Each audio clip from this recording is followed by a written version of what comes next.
متابعي قناة جيد فيزا، أهلا وسهلا بكم في هذا الفيديو الجديد. احنا اليوم الجمعة 15/3/2024.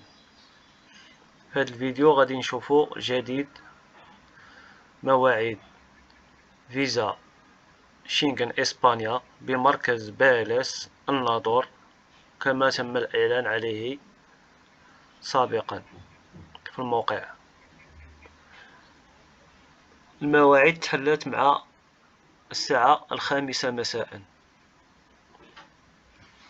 هما الفتوحات اللي متاحين راهم عمرو 18 19 20 21 25 26 27 28 من شهر مارس. المواعيد تحجزت بسرعة،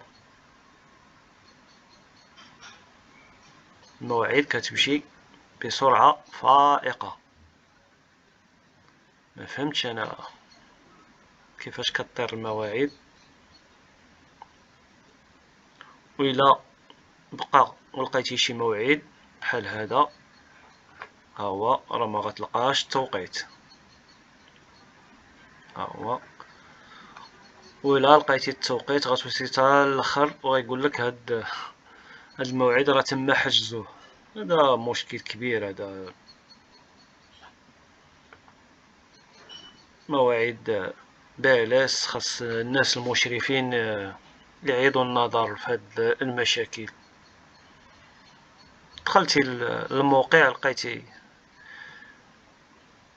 المواعيد المتاحة، خاصك لوبيراسيون تكمل، تلقى التوقيت ويدوز لك الموعد، ماشي كتكليكي عليه كيتافيشا. يقدر يتافيشا لك حتى هذا بالخضر وتعزلو، وفاش توصل الصورة